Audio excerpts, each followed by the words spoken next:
भारत में आप सभी का स्वागत है। मैं हूं साक्षी चौहान। आज बात करेंगे हिमाचल प्रदेश की।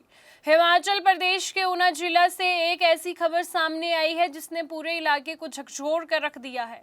गगरेट उपमंडल के अम्बोआ गांव की रहने वाली 26 वर्षीय वैशाली, जो पिछले 4 दिनों से लापता थी, अब मृत अवस्था में जंगल से बरामद हुई है। सबसे दर्दनाक बात यह है कि वैशाली की शादी महज 2 महीने बाद होने वाली थी, लेकिन खुशियों से पहले ही परिवार पर ऐसा दुख टूट गया जिसकी कल्पना किसी ने नहीं की थी।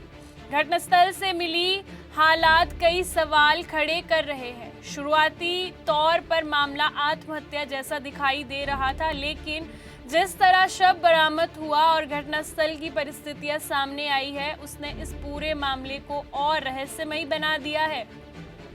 आखिर वैशाली की मौत कैसे हुई? क्या ये हत्या है या आत्महत्या है? इसके पीछे या कोई और साजिश है? इन सभी के सवालों के जवाब पुलिस जांच, पोस्टमार्टम रिपोर्ट और फोरेंसिक जांच से ही सामने आएगी। आपको बता दें कि हिमाचल प्रदेश के ऊना जिला के गगरेट क्षेत्र से एक बहुत दर्दनाक और रहस्यमयी मामला सामने आया।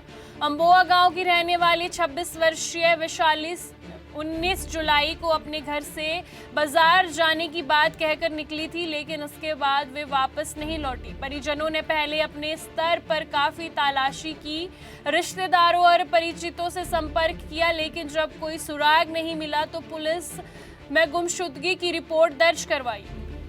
जांच के दौरान पुलिस को जानकारी मिली कि वैशाली बस से गगरेट की ओर गई। इसके बाद उनका जो है फोन बंद हो गया। पुलिस ने युवती की तलाश शुरू की, लेकिन 4 दिन तक उसका कोई पता नहीं चला और आखिरकार घर के नजदीकी स्थित जंगलनुमा इलाके से वैशाली का शव बरामद हुआ।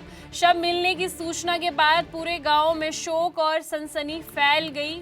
शव जिस हालात में मिला उससे पूरे मामले को और उलझा दिया। घटनास्थल पर एक पेड़ के नीचे टहनी से चुन्नी बंधी हुई थी। प्रथम दृश्य कुछ लोगों को ये मामला आत्महत्या का लग रहा था, लेकिन कई परिस्थितियों ने ऐसे सवाल खड़े कर दिए कि जिसका जवाब अभी मिलना बाकी है। बताया जा रहा है कि जिस टहनी से चुन्नी बंधी थी उसकी ऊंचाई काफी कम थी, वही शव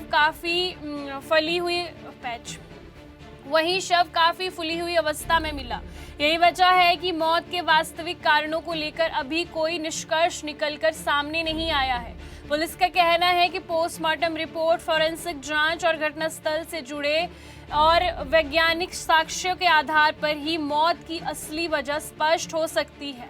इस पूरे मामले में जांच की प्रक्रिया को लेकर कई सवाल उठाए जा रहे हैं। बताया जा रहा है कि वैशाली का मोबाइल फोन 19 जुलाई के बाद बंद हो गया था। ऐसे मामलों में मोबाइल की अंतिम location, CCTV footage, call detail, digital contacts और अन्य तकनीकी साक्ष्य बहुत महत्वपूर्ण होते हैं। कुछ लोग मानते हैं कि किसी व्यक्ति के लापता होने की शुरुआती 24 से 48 घंटे की जांच सबसे महत्वपूर्ण मानी जाती है। अब ये सवाल भी उठ रहे हैं कि क्या जांच की शुरुआती चरणों में अभी संभावित पहलुओं पर पर्याप्त तेजी से काम किया गया था। हालांकि इन सवालों का जवाब जांच पूरी होने के बाद ही स्पष्ट हो सकेगा। वैशाली की मौत ने पूरे परिवार को गहरे सदमे में डाल दिया है। परिवार शादी की तैयारी में जुटा हुआ था, घर में खुशियों का माहौल था, लेकिन अब वही घर मातम के माहौल में बदल गया है।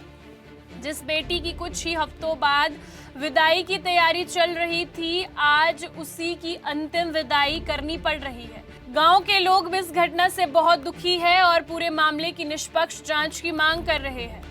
फिलहाल पुलिस ने शव को कब्जे में लेकर पोस्टमार्टम के लिए भेज दिया है। साथ ही फोरेंसिक टीम द्वारा घटनास्थल से विभिन्न साक्ष्य एकत्र किए जा रहे हैं। पुलिस का कहना है कि मामले की जांच संभावित पहलू को ध्यान में रखकर की जाएगी। आत्महत्या, हत्या या किसी अन्य कारण, सभी संभावित और वैज्ञानिक तरीके से जांच की जाएगी। जांच पूरी होने के बाद पोस्टमार्टम रिपोर्ट आने के बाद ही मौत की वास्तविक कारण का खुलासा हो सकेगा। फिलहाल इस पूरे मामले में कई सवाल खड़े हो गए हैं, जिसके जवाब अभी आने वाले दिनों में सामने आएंगे। ऐसे में किसी भी निष्कर्ष पर पहुंचना उचित नहीं होगा।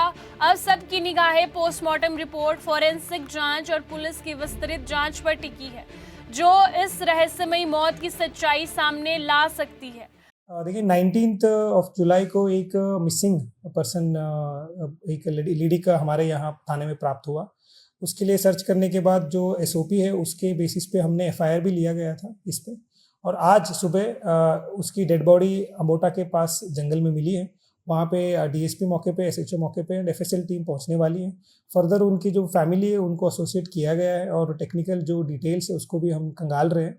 इसमें कोई आगे इन ब्रेक थ्रू मिलता है या फिर कुछ और मिलता है तो we will update to the media. यहाँ कंस्ट्रक्शन में हम क्वालिटी से नहीं खेलते हैं।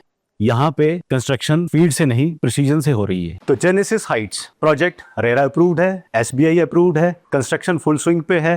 दैट मीन्स आपकी इन्वेस्टमेंट 100% सेफ है। तो चंडीगढ़ यहाँ से मात्र 4 मिनट, एयरपोर्ट 10 मिनट की दूरी पे, decathlon, D mart, KFC, McD, everything with in 2 minutes.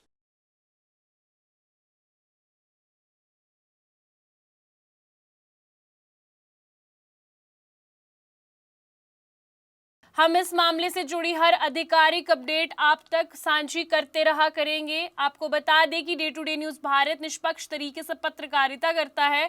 हमारा कोई भी रिपोर्टर फील्ड में किसी से कोई उपहार या विज्ञापन स्वीकार नहीं करता और ना ही किसी को ब्लैकमेल करता। हम हमेशा दबे कुचले लोगों की आवाज़ बनते आए हैं और आगे भी बनेंगे। साथ ही हम लोकतंत्र के चौथे स्तंभ को मजबूत करने की कोशिश करेंगे।